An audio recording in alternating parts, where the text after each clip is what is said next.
Selamat pagi dan salam sejahtera untuk kita semua.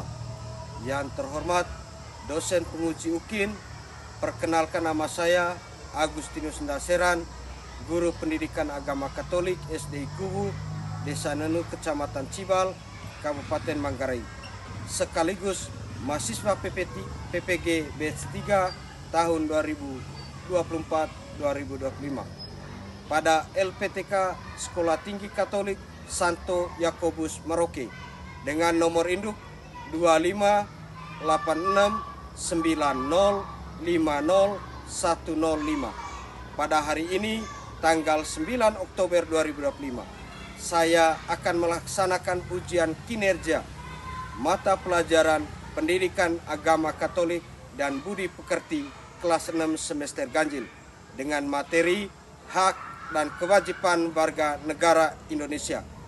Berikut video uji kinerja saya. Selamat menyaksikan.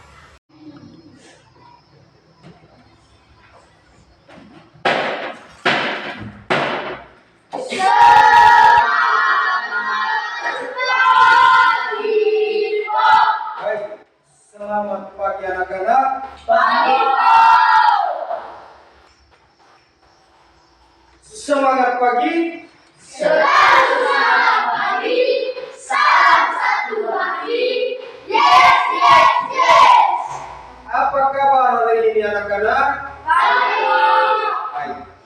Terima kasih puji Tuhan karena pada hari ini kita masih dalam keadaan yang Sehat. Baik, sebelum kita memulai pelajaran kita pada pagi hari ini, saya minta satu orang untuk memimpin kita di dalam doa. Siapa yang bisa? Maju.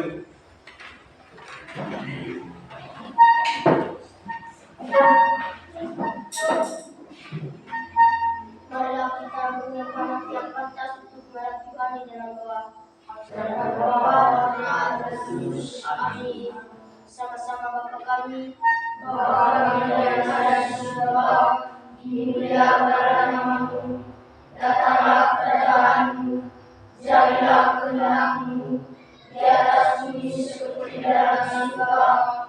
Berilah kami rezeki pada hari ini, dan ampunilah kesalahan kami, seperti kami mengampuni kesalahan kepada kami, dan jangan masukkan kami ke dalam cobaan, dan dari dosa kami dari neraka. Amin. Dalam nama Bapa, dan Yesus. Amin. Baik, silakan duduk. Agustinus Nelot, Pak. Emmanuel F. Guntur, Pak. Vinodus Ugal, Pak. Mi Rosalia Undis, Rafael Paga, Rupertus Gusman, Satriano Adam, Stefanus Baptista, Victoria Helena, Yohanes Jaya, Yohanes Gagas, Yasinta Cempan, Yolenta Purnama. Baik, tepuk semangat.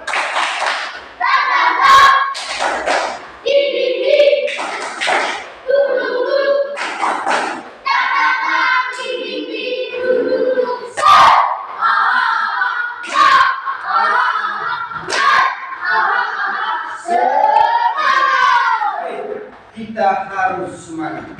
Yang pertama, hari ini kita akan belajar bersama tentang hak dan kewajiban warga negara Indonesia.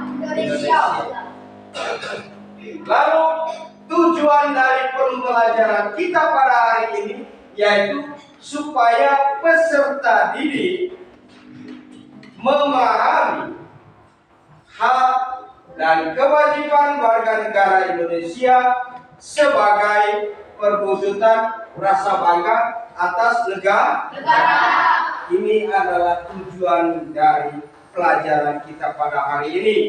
Terus, lalu di dalam proses kegiatan pembelajaran yang akan kita laksanakan, kita menggunakan metode ceramah.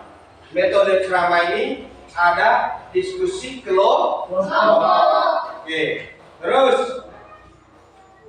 lalu dalam proses kegiatan pembelajaran ada dua pertanyaan yang mendasar di dalam diri kita. Yang pertama, mengapa kalian merasa bangga menjadi bagian dari bangsa Indonesia? Yang kedua, apa saja hak dan kewajibanmu sebagai warga negara Indonesia? Bahwa bangga menjadi bagian dari bangsa Indonesia. Kita harus bangga menjadi bagian dari bangsa Indonesia. Bangga. Kenapa bangga? Yang pertama kita bangga karena keberagaman budaya. Keberagaman budaya.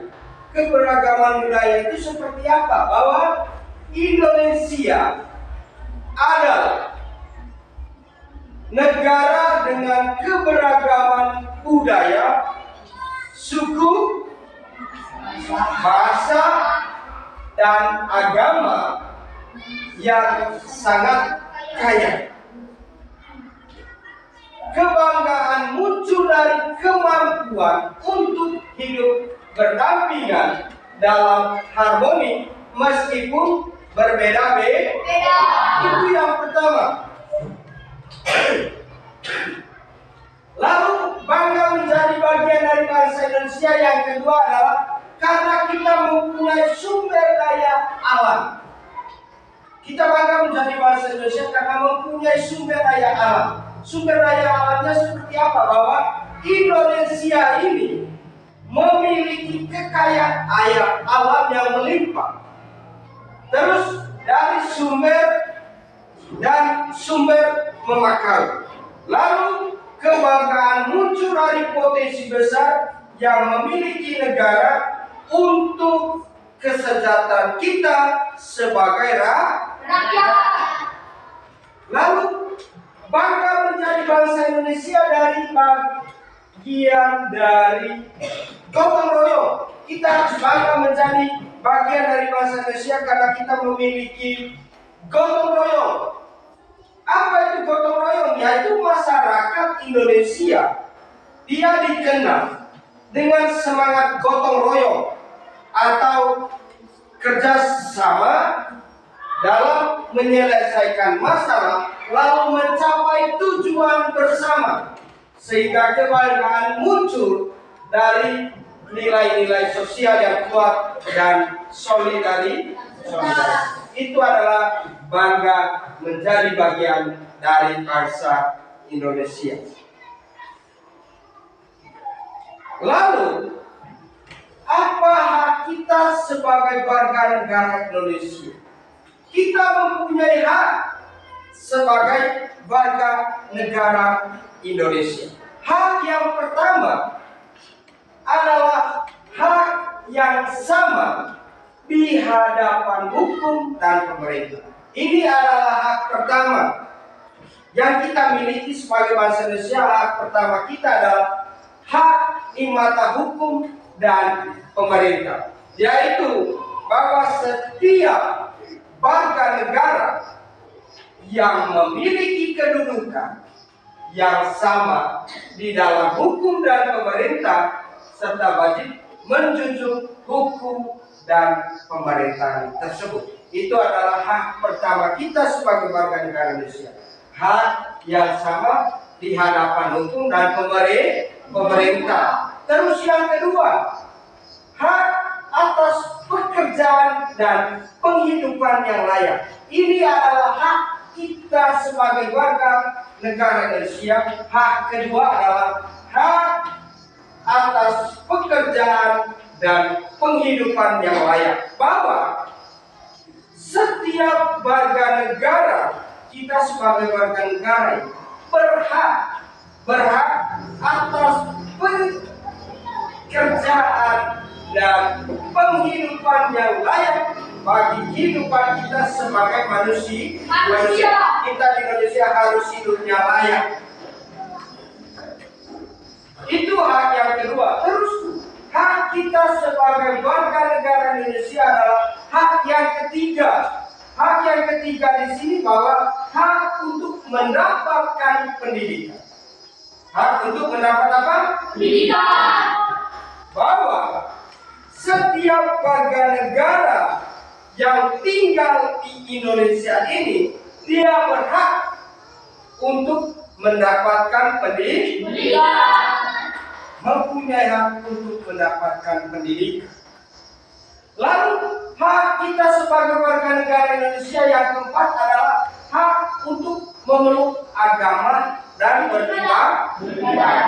Bahwa negara kita ini menjamin kebebasan setiap warga negara untuk memeluk agama dan beribadah sesuai dengan kepercayaan kita masing-masing. Itulah bahwa ini adalah 4 hak kita sebagai warga negara Indonesia. Yang pertama tadi hak di hadapan hukum dan pemerintah. Yang kedua hak atas pekerjaan dan penghidupan yang layak. Dan yang ketiga adalah hak untuk mendapat apa? Pendidikan. Dan yang keempat adalah hak untuk memeluk agama dan beribadah. Ini adalah hak kita sebagai warga negara Indonesia. Ketika kita mempunyai hak, lalu kita juga mempunyai kewajiban. Bahwa kewajiban kita sebagai warga negara Indonesia, ada 3 kewajiban kita sebagai warga negara Indonesia. Yang pertama adalah wajib menjunjung hukum dan pemerintah. Kita wajib menjunjung hukum dan pemerintah. Bahwa setiap warga negara wajib menjunjung hukum dan pemerintah dengan tidak ada kecuali, tidak ada yang beda. Semua harus menjunjung hukum dan pemerintah karena kita adalah sebagai warga negara Indonesia yang wajib. Itu yang pertama. Terus yang kedua, wajib ikut serta dalam upaya pembelaan negara. Kita sebagai warga negara Indonesia ini diwajibkan untuk membela negara. Bahwa setiap warga negara berhak dan wajib untuk ikut serta dalam upaya pembelaan negara. Lalu yang ketiga, apa kewajiban kita sebagai warga negara Indonesia? Yang ketiga bahwa wajib membayar pajak. Kita sebagai bangsa Indonesia ini harus wajib membayar pajak. Bahwa kewajiban warga negara untuk mendukung pembangunan nasional. Kita wajib membayar pajak karena kita mendukung pembangunan nasional yang ada di Indonesia. Itu adalah hak dan kewajiban kita sebagai warga negara Indonesia. Baik, lanjut. Kita mengamati pengalaman hidup kita tentang hak dan kewajiban. Kita mengamati pengalaman hidup kita tentang hak dan kewajiban kita. Yaitu yang pertama bahwa kita sebagai peserta didik ini menyadari hak dan kewajiban kita sebagai warga negara. Kita sebagai peserta didik ini mempunyai hak dan kewajiban kita sebagai warga negara. Lalu yang kedua, kita melihat gambar tentang hak dan kewajiban warga negara. Contoh gambar yang ada di sini bahwa kita sebagai peserta didik saling bekerja sama baik di luar kelas maupun di dalam kelas yang ada di dalam gambar ini. Lalu kita menyadari hak dan kewajiban kita sebagai warga negara Indonesia. Kita ini perlu menyadari tentang hak dan kewajiban kita sebagai warga negara Indonesia, yaitu bagaimana kita mengalami kehidupan kita di dalam kehidupan baik dalam keluarga, lingkungan sekolah maupun di dalam masyarakat. Terus kita mengamati gambar di sini tentang hak dan kewajiban warga negara. Lihat gambar pertama dan gambar kedua. Ada dua gambar. Lalu kita melihat gambar pertama ini, hak dan kewajiban sebagai warga negaranya apa? Dan gambar yang kedua, hak dan kewajiban warga negaranya itu dia berbuat apa? Kita melihat bahwa gambar yang pertama itu menunjukkan bahwa orang-orang yang sedang memberikan suara dalam pemilihan umum. Gambar pertama di sini bahwa setiap warga negara di sini, masyarakat pada umumnya, dia ini memberikan suara dalam pemilihan umum. Bahwa ini adalah contoh dari hak warga negara untuk berpartisipasi atau ikut serta dalam pemerintah. Bahwa masyarakat ini dia berpartisipasi atau ikut serta dalam pemilihan umum.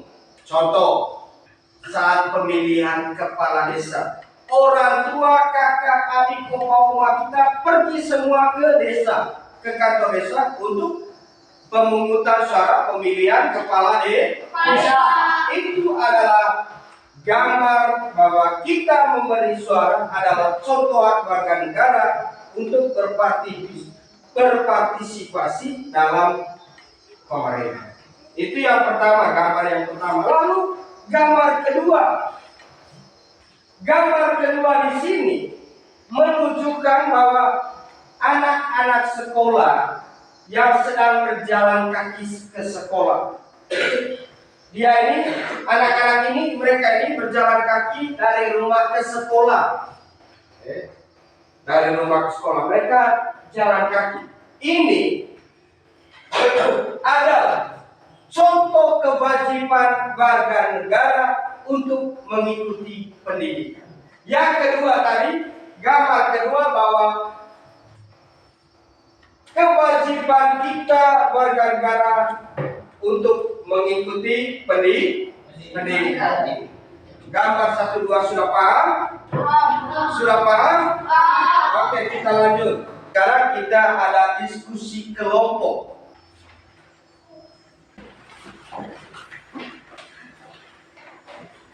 Pertanyaannya, yang pertama, apa yang kalian ketahui tentang hak dan kewajiban?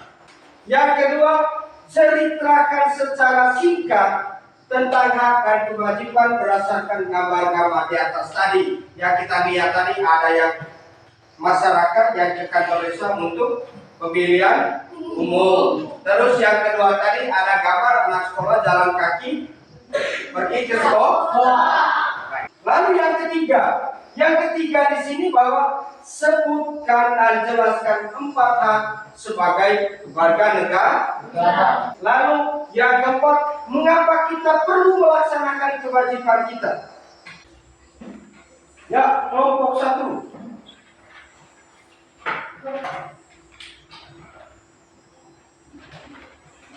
Hak adalah segala sesuatu yang harus didapat oleh setiap orang atau diterima oleh seseorang. Kewajiban adalah segala sesuatu yang harus dilaksanakan atau dilakukan. Baik. Bahwa menurut kelompok 1 jawabannya hak adalah segala sesuatu yang harus didapat oleh setiap orang atau diterima oleh seseorang.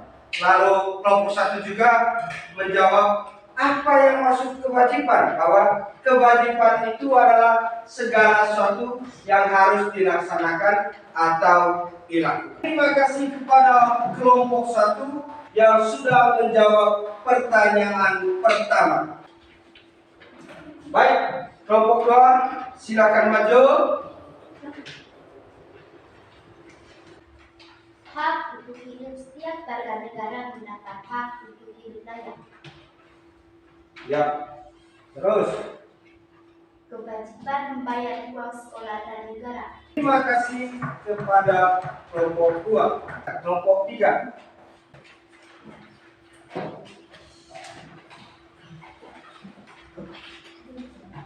Ya, silakan kelompok 3.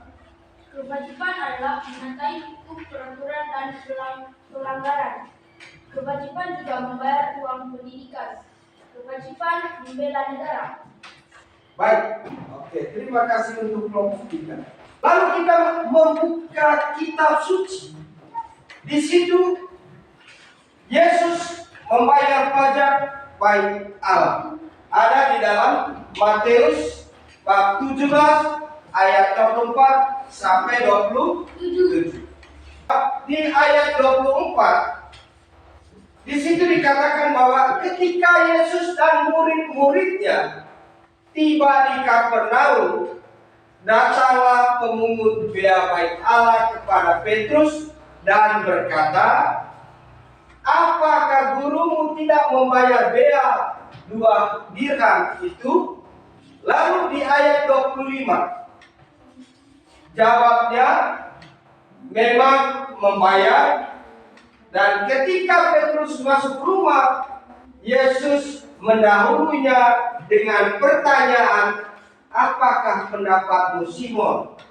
Dari siapakah raja-raja dunia ini memungut bea dan pajak?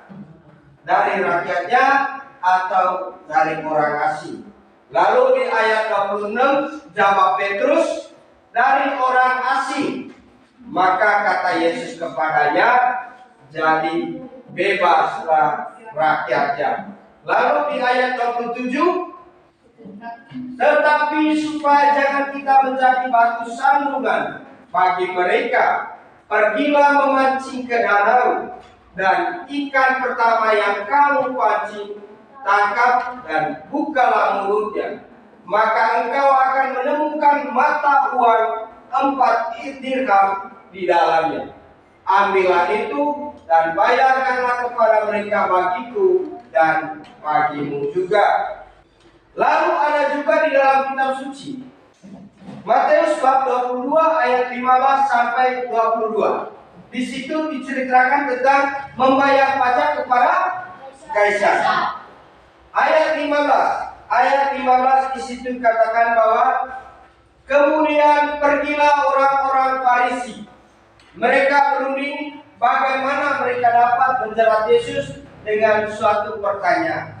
Lalu di ayat ke-11, mereka menyuruh murid-murid mereka bersama-sama orang-orang heroik bertanya kepadanya, Guru, kami tahu engkau adalah seorang yang jujur dan dengan jujur mengajar jalan Allah, dan engkau tidak takut kepada siapapun juga, sebab engkau tidak mencari muka. Lalu di ayat 17, katakanlah kepada kami pendapatmu, apakah diperbolehkan membayar pajak kepada kaisar atau tidak? Lalu ayat 18, tetapi Yesus mengetahui kejahatan hati mereka itu lalu berkata, mengapa kamu mencobai aku, hai orang-orang munafik? Lalu di ayat ke-19, tunjukkanlah kepadaku mata uang untuk pajak itu. Mereka membawa suatu dinar kepadanya. Lalu di ayat 20, maka ia bertanya kepada mereka, gambar dan tulis siapakah ini? Lalu di ayat 21, jawab mereka, gambar dan tulisan kaisar. Lalu kata Yesus kepada mereka, berikanlah kepada kaisar apa yang wajib kamu berikan kepada kaisar, dan kepada Allah apa yang wajib kamu berikan kepada Allah. Lalu ayat terakhir ayat 28, mendengar itu heranlah mereka dan meninggalkan Yesus. Lalu kita merenungkan sabda Tuhan. Kita merenungkan sabda Tuhan yang pertama, apakah Yesus ini membayar pajak? Lalu mengapa Yesus bersedia membayar pajak? Yang kedua, apa yang dilakukan orang-orang Farisi untuk menjerat Yesus? Yang ketiga, bagaimana jawaban Yesus terhadap pertanyaan orang-orang Farisi yang menjeratnya. Dan pertanyaan yang terakhir, apa yang dapat kita teladani dari Yesus sehubungan dengan hak dan kewajiban sebagai warga negara? Yesus membayar pajak. Lalu mengapa Yesus bersedia membayar pajak? Yesus melaksanakannya, kewajiban sebagai warga negara Yahudi. Bapak Yesus ini adalah warga Yahudi. Lalu dia ini membayar pajak bait Allah. Karena sebagai warga negara Yahudi, maka dia wajib juga membayar pajak bait Allah. Pemungut pajak bait Allah menagih pajak bait Allah kepada Petrus agar tidak menjadi batu sandungan. Lalu Tuhan Yesus ini menyuruh Petrus untuk membayar pajak bait Allah. Lalu Tuhan Yesus meminta Petrus untuk memancing ikan kemana? Ke danau. Lalu Petrus diminta untuk mengambil mata uang berapa dirham? Berapa dirham?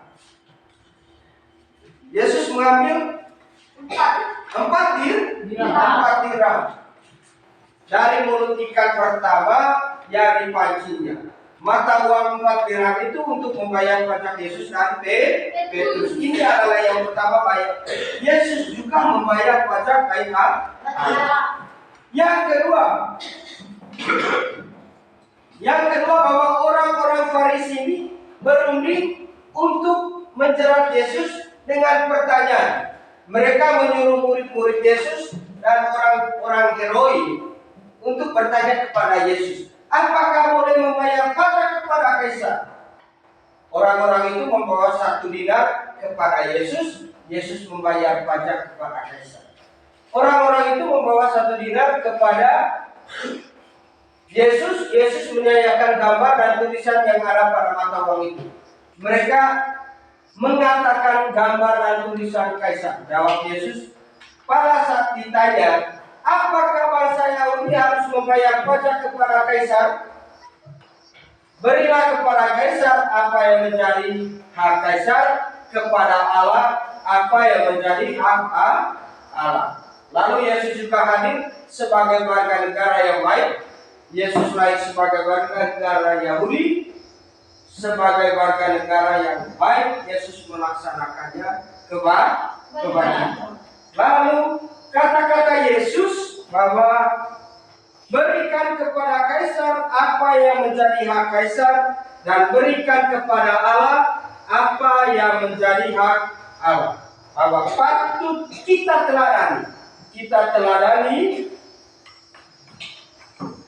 Karena itu orang-orang Katolik ini wajib menjadi warga negara yang taat dan kritis, sekaligus umat beragama yang taat pula, sehingga keterlibatan dalam kehidupan bernegara untuk membangun kesejahteraan bersama-sama nilainya dengan kebaktian pada Tuhan. Inilah cerita di dalam kitab suci tentang Yesus. Yang pertama, Yesus membayar pajak bait Allah. Baik, anak-anak, hari ini sudah sampai di sini. Kita akhiri pelajaran kita pada hari ini dengan doa penuh. Satu orang angkat doa.